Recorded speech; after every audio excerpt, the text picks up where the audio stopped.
Hi there, and welcome to Story Time with Uncle Bill. And today's story is how I got busted with a bunch of reefer, y'all. A bunch. Um, so I've always been kind of like a mule, really good driver. It doesn't matter from alcohol to zebras, people, A to Z. I can get you there. I can get it there. And Lord knows I've been stopped a bunch of times, went through a bunch of roadblocks with a bunch of shit and never got caught. I actually tell people one of the best things that could have happened to me is going to prison because, man, you talking about out of control. Just a couple wrong influences and they tell them what I would do. But I've always thought I was trying to do the right thing, just little moments just seem to happen, and this is one of those moments. I was a manager trainee at Bojangles, and I'd already been a manager a couple of years, so I really didn't even like it. I didn't sell them. It was a drive to, and my buddy called me up, old David Lee called me up. It's like, yo man, I got Mexicans want to move some pot. You want to do it? And I was like, yeah. So I moved some, and they was having me the deal, and asked if I was willing to make a real run to Texas, and I was like, sure. Dave, he was just pretty much along for a ride, but he was the middleman and was getting all the money, and I wasn't getting shit. And let me turn his air off. So, we meet these dudes, they're cool, man. They put us in a motel, we got right. They brought a bunch of cocaine. And, we had to get on the plane and shit. And I forgot about that. Yeah, man, so we had to get on the plane and, this is any time I got caught, but we got on the plane and I drove back and everything was cool. We had got some money, but we were supposed to get some bud, a couple pounds of bud. We never got it. Because it was in the truck that we had, and they was like, you gotta wait a couple days so we can process it, and we'll bring you your stuff. And it's like, cool, that ain't a problem. And so a couple days later, me and Dave went out. And then when Dave gets drunk, man, if you know anything about David Lee, he is gone. I don't care if you think he's gonna leave with you at the end of the night. You better be tasered to him. You better be leashed to the dude. He's gone. He's gonna go find a girl, or he's gonna go find some dope. It's just how David Lee was. And he went and found his girl. We were taking a cab back to his place. So they were supposed to be there in the morning. He went to his girl's house, and I did what I was supposed to do. And they showed up early, man, and they was like, we got to go, and I really didn't want to go without him because they owed us money, and it'd just be easier to eliminate me. I mean, it's just, you got to think like that when you're dealing with people. And this was like Mexican mafia. This wasn't Mexican people. This was the mafia.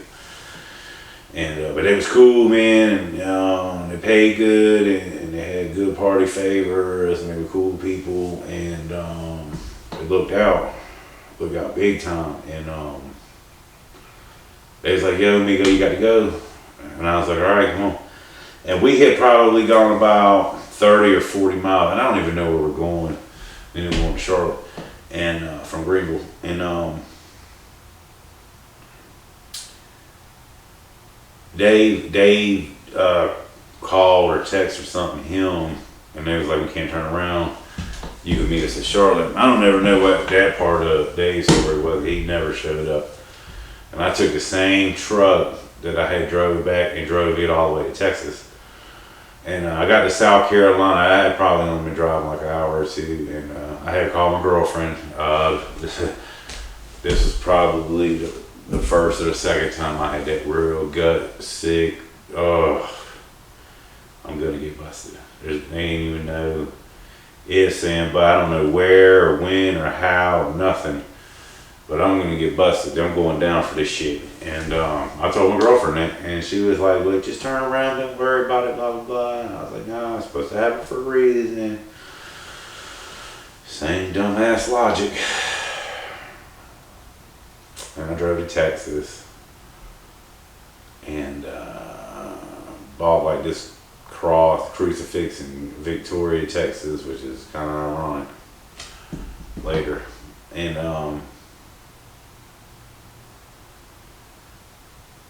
did the same thing, waited for a drop, went to a motel, the truck was gone, came back, the truck was back.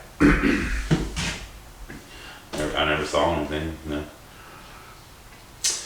And so I go to leave, and the dude was like, the first time the dude assured us everything was fine. This time he was like, yo, there's like something wrong with the process, and it could be iffy.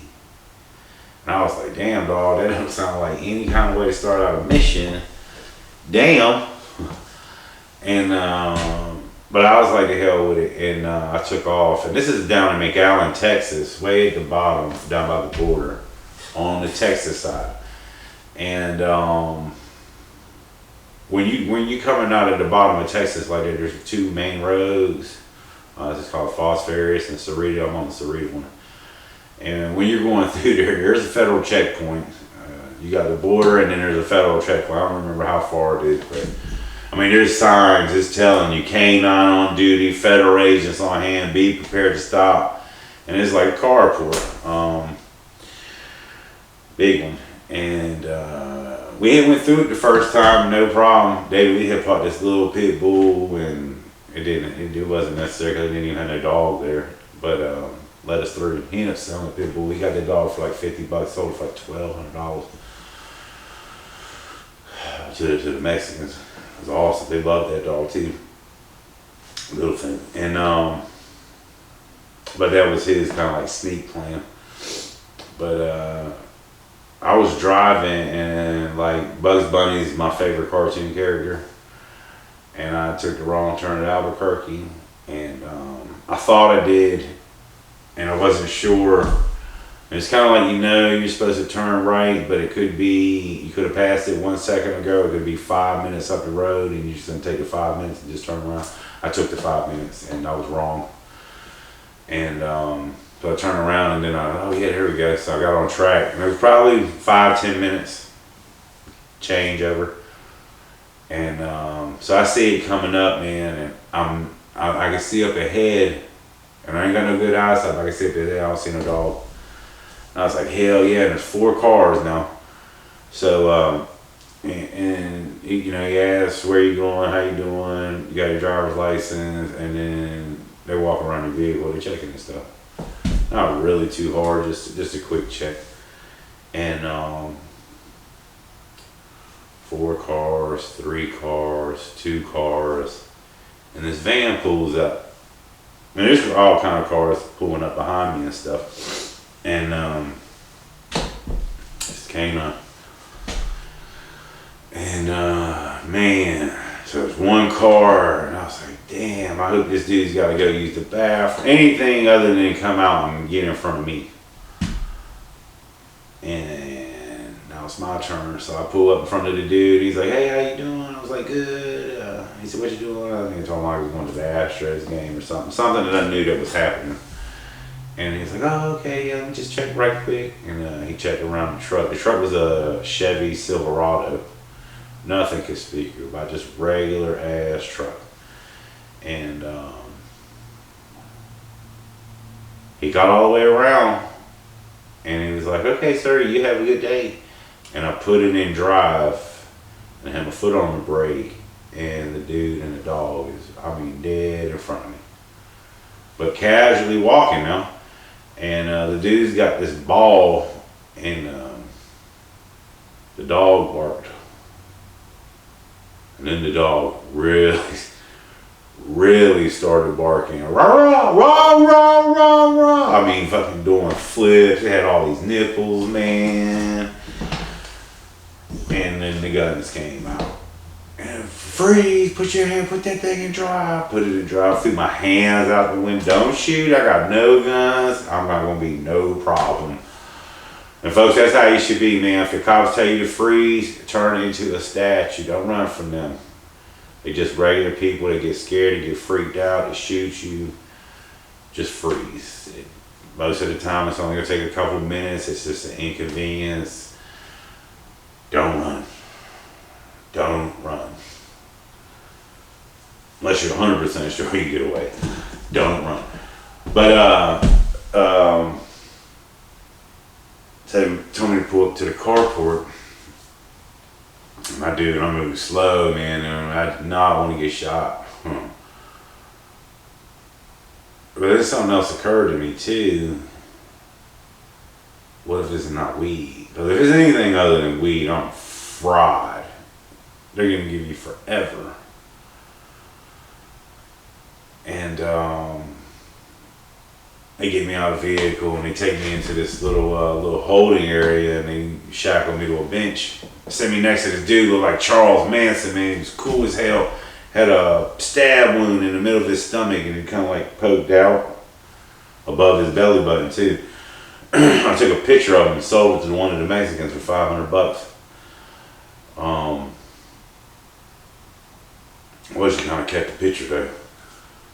Because the dude was kind of cool. He got caught with 1 pound in an alcohol bottle full of stems and seed, and that's what he used as a remedy. And so I'm in there, and they go get this contraction to pull the bed of the truck apart. And between the tailgate of the truck and the bumper, there's a little space, and it popped open, and there was brown paper bags. The whole thing was just full of brown paper bags. And I was like, oh shit, don't let that be cocaine. Oh my God. So there was some dudes in there talking shit. I ain't met a whole lot of Polish people. I know there's got to be a gazillion or something, but one of the dudes was Polish and shit. He goes, well, I guess you're busted. What you got over there, buddy? And I was like, pot. It's pot. It's supposed to be pot. It's supposed to be reefer, y'all. And yeah, we're about to find out here real soon. So they ended up finding me in this cell. And it's cold. Man, it's cold. It's always cold in the places. And I don't know how I was in there, maybe an hour. And somebody came and got me and took me to this teddy. He's a big dude. Big old Mexican. I can't remember his name. He's a big old dude, but he had my weed in there, and it was all stacked real nice. He's like, come on in, come on in. Got a little haul from you, huh? And I was like, looks like it. And I was like, look, man, let me scrape something off the top up there and roll something up right quick. Give him mine right, you know what I mean? Because you got it all anyway. Just let me get a joint off the top. And he started laughing. He's like, nah, I can't let you do that, buddy. He said, looks like you got over there about 250 pounds of pot. I said, I don't know what it is. Probably had to look at it. So they opened it up. He opened it up and it had all this wrapping. And I couldn't smell it. I mean, when the wrapping came off, I could smell it. But it was definitely weed, and it was good. It had big ass seeds in it, and it was not all of it though, because it was compressed as hell, and sticky, but it gets you high to the moon, and it was cheap. So dude was like, look, man, so you probably gonna be going home not talking shit, right? And I was like, oh no, I'm gonna tell you, Miguel, Juan, Jose, Pedro, all them that's their weed, that ain't my weed. And he was like, yeah, you got any more info than that? I was like, nah, that's whose weed it is for real. Oh, Alejandro. I didn't know their last name. If it was in the lineup, I wouldn't recognize them, folks. I mean, every encounter was real brief, and it was exchanged with normally drugs and money. And when they came with drugs and money, they did the drugs with us too. I mean, it was awesome. Oh yeah, man. So so anyway, the dude was like, look, you don't have to tell. You could just call them up. And I had told the truth too. I was like, look, man, these guys gave me $25,000. Told me to drive this truck down to Texas, leave the money here. The truck would disappear, the truck would come back, and I'll just take the truck back to Charlotte. I was only supposed to have pot in it. I didn't know how much, but that's what it's supposed to have. That was straight up. And he goes, okay, well, you ain't got to tell on nobody. Just go back there, tell them you want to do it again. When you come back, I'll pull you over, we'll take the money, we forget about these charges. Okay, we can do that, but look, the first problem is, what about this pot right here? Let's get this pot back to them. And because I didn't want to go down. And he wasn't for that at all. And he was trying to show me all these pictures of things, busts like he was trying to do on me, where they didn't tell, how to make you, they're trying to make you feel comfortable. They're trying to get, my man was trying to get mayor, you know what I mean? And these Mexicans were hard, but they made so much drugs. And so I told them I'd do that, and I got bonded. They bonded me out. I had to call one of my buddies who I had, just in case if anything ever happens, man. It was a long shot. He was even hard to get up with, too. And my man Brian Warren, and shout out to Brian Warren, Grasshopper's Property Maintenance. They do wonderful work. He's a good guy, great family. I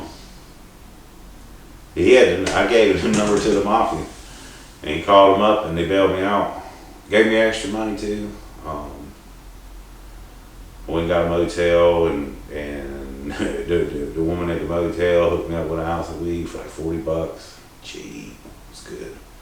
And I tried to get her to give me some of that white girl, and that was like $40 a ball, cheap as hell, but it never showed up. But I was trying to get her too, but that didn't happen.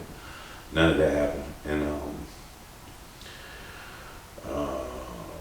interested in the story, so I stayed the night at the motel, and the bondsman, he must have got hooked up, because he came and picked me up and took me to Corpus Christi to the airport. And I still had that weed on me. I'm trying to smoke a hardcore too. It was just how stupid that was. People just got busted with. It was I don't know if I ever got charged by the state. Because I had a code name, Smokey, and I was supposed to call as part of the probation and the operation or whatever the hell. But I'm smoking weed at the airport, and it's like an hour before the flight, and I just don't want to even take a chance. And I got a lot of weed left, but it's compressed like here, like an ounce. It was about that big, and I'm just talking about the circle, not my whole finger and hand. And I put it in one of these garbage cans, and then a little round receptacle things, and there's like 10 or 15 of them. And this woman came up, and she was like, and I had walked around a little bit, and this woman came up, and she's like, "Yeah, you smell like weed." And I was like, "Yeah, I smoke." She goes, "You got any more?" And I was like, "Nah, I threw some away in one of these trash cans." And it's a lot. It was like maybe at least a half. It was maybe more than that, because I only had it a night, and I was tired. And she dug in about 7 or 8 in the trash receptacle with people. She had mustard and ketchup and cigarette butts and soda and all kind of shit she would dig. "You sure?" "Yeah, no, I swear, I promise you, it's going to be worth it. If you had to dig through a pile of shit through every one of these things to get that bag of weed, it'd be worth it, I promise." You did. But I laughed the whole time. I was encouraging her to. And because I'm always amazed at what people would do. Because I would have done it, man, especially if you was for real, because people would do that shit just to be making jokes with you, And it was a horrible flight. But I sat near this pretty girl, and she hugged on me and shit. And but it was during thunderstorms.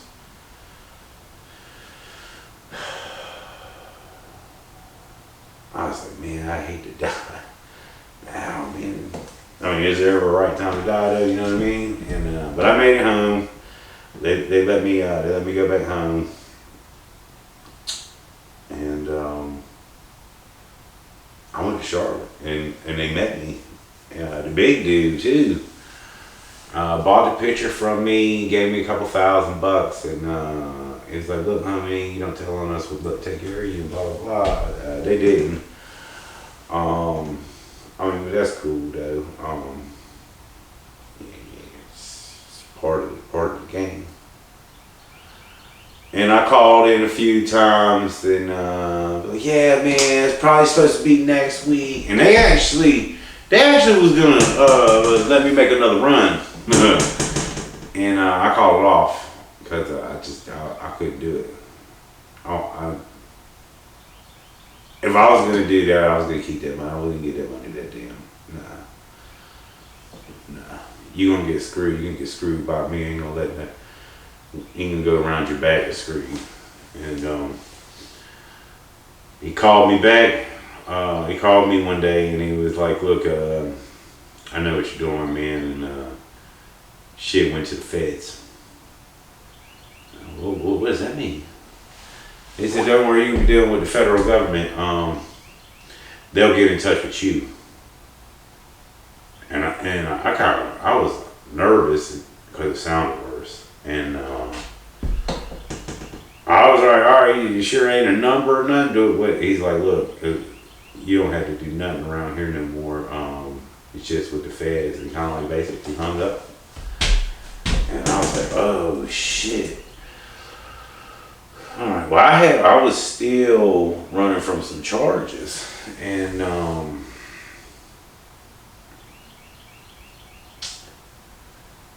was like, "Well, and I didn't know anything. I didn't know how much time, because the dude had told me, the big detective dude told me that in Texas they give you £1 a year.